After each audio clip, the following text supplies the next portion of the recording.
तीन तीन एजेंसीज की इसमें इन्वॉल्वमेंट है, और आपको पता है हिंदुस्तान में तो छोड़ देते हैं, हम कहेंगे पूरे वर्ल्ड में जहाँ पे इतने सारे डिपार्टमेंट्स की इन्वॉल्वमेंट हो जाती है, वहाँ पे कोई भी चीज़ को प्रोसीड करने में टाइम लग जाता है। तो इसमें इन्वेस्टिगेशन में वाकई में कितना टाइम लग जाता है, और क्लेम मिलने में कितना टाइम लग जाता है, और वाकई में क्लेम मिलता है भी है या नहीं? इंश्योरेंस कंपनीज अगर इंडिया में बैठी हैं तो क्लेम देने के लिए ही बैठी हैं, और ऐसा नहीं है कि क्लेम नहीं मिलता, क्लेम मिलता है। बट हाँ, आपका कहना भी ठीक है, हर जगह पे आपको टाइम की ज़रूरत लगती है, पुलिस ने अपना टाइम लेना है। बट क्या होता है कि हर जगह पे आपको भी एक सपोर्टिव रोल में आना पड़ता है, आपको भी एविडेंसेस कुछ देनी पड़ती हैं कि हाँ जी, मेरे पास ये सीसीटीवी फुटेजेस हैं, या पुलिस वालों को बताना पड़ता है कि ये आपके पड़ोसी के पास सीसीटीवी है, वो वहाँ से उसकी फुटेज ले सकते हैं, या और कोई डॉक्यूमेंटेशन जो जो कि आपके क्लेम को प्रूव करने में हेल्प करे।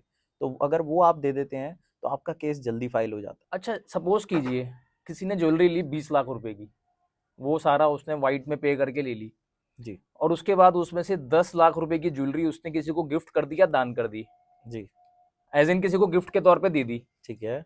अब फर्दर उसके घर में कोई चोरी हो जाए, मिस हैपनिंग हो जाए, उसका फिर मन में लालच आ जाए, हुँ, और वो सोचे कि कुछ ऐसा कुछ सीन बना के क्लेम के लिए अप्लाई कर दिया जाए, जी, और वो उसमें शो करे कि मेरे घर में 20 लाख रुपए की ज्वेलरी की रॉबरी हो गई, जी।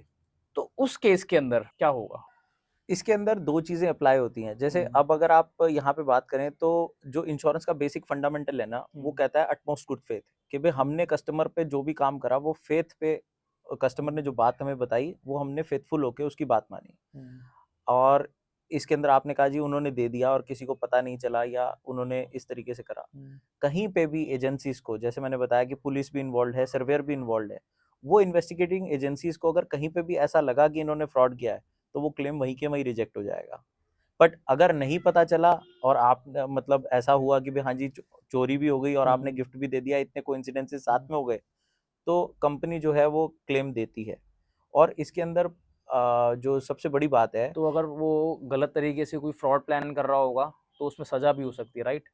प्रोविजन है। अगर मान लो हम्म, इस स्केल का फ्रॉड है, तो वहाँ पे कंपनी उनके ऊपर वापस से केस भी कर सकती है। पुलिस भी उसके अंदर इन्वॉल्व होके फ्रॉडुलेंट एक्टिविटी का उनके ऊपर चार्ज लगा सकती है। तो ऑब्वियसली जब मिसलीडिंग, इतने सारी चीजें होंगी तो वो बंदा भी कोशिश नहीं करेगा एग्जैक्टली कोई ऐसा। exactly. मतलब जैसे आप कहें मिसलीडिंग द गवर्नमेंट या हाँ। मिसलीडिंग पुलिस को एक चार्ज वो भी लग सकता है।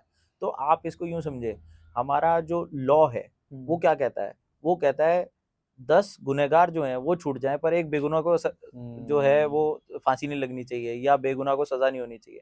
तो यहाँ पे भी जो इंश्योरेंस है ना, वो ऐसे ही प्ले करती है कि आपका एक भी जेन्युइन क्लेम जो है वो फेल नहीं होना चाहिए। आपके चाहे 10 विदाउट अनजेन्युइन क्लेम जो है, उनमें कंपनी को कोई चोट लग जाए तो कोई प्रॉब्लम नहीं। अब हमने बात कर ली है मकान की और दुकान की। अब अगर हम किसी इंडस्ट्री की बात करें, किसी फैक्ट्री की बात करें। तो फैक्ट्री के अंदर क्या होता है, जैसे फैक्ट्री के अंदर माल बन रहा है, हम्म, तो माल है, एम्प्लॉयज हैं जो हम्म, वहां पे काम कर रहे हैं, हम्म, फैक्ट्री के अंदर मशीनरी है, हम्म, वो सब चीजें बड़ी एक्सपेंसिव भी होती हैं, और हम्म, इसके अंदर चोरी की भी संभावना है, हम्म, या कोई मिसहैपनिंग हो जाए, आग लग जाए, कुछ हो जाए, तो सभी चीजें डैमेज भी हो हम्म। सकती हैं। तो वहां पे भी ये चीज एप्लीकेबल है। जो फैक्ट्री का शेड है या जो बिल्डिंग है, वो भी कवर होती है, क्योंकि जब ऐसी कोई डैमेज होती है तो सब चीजें हो जाती है। तो इनफैक्ट अभी हमारे एक जानकार हैं, उनको हमने एक वेयर हाउस बना के दिया था लार्ज स्केल पे, और उस वेयर हाउस में एक तो वो फ्रेश वेयर हाउस था, उसमें उन्होंने बहुत सारा सामान जो है अपना स्टॉक किया हुआ था। रिसेंटली क्या हुआ, एक मिसहैपनिंग हुई, वहाँ पे फायर ब्रेकआउट हुआ, और उनका सारा का सारा सामान जो है वो जल के राख हो गया। तो अब इसके लिए एक छोटी सी बात है, देखो हादसा तो कोई नहीं टाल सकता, हम्म, अब वो हादसा तो होना ही था, पर हम्म, अगर आप जैसे कह रहे हो 5-7 करोड़ रुपए, तो इसके लिए अगर उन्होंने 30-40 हज़ार रुपए का इंश्योरेंस लिया होता सालाना का, तो शायद नुकसान की भरपाई उनकी उसी से ही हो जाती। मात्र 30-40 हज़ार रुपये साल, करेक्ट। और उनसे उनका 6-7 करोड़ रुपए का डैमेज इंश्योर हो सकता था। इंश्योर हो सकता था। मैं तो कहूँगा ये सभी फैक्ट्री ओनर्स को लेना चाहिए। जरूर लेना चाहिए, पर जिनके